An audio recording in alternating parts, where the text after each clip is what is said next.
उकार वापरायचा. काय वापरायचं? दुसरा उकार. उकार. कोणता आहे पहिला? बी. मग बीचा साऊंड ब. ब.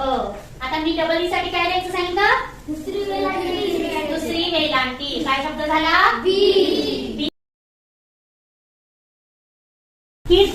डबल ओ साठी काय घ्यायचं रे?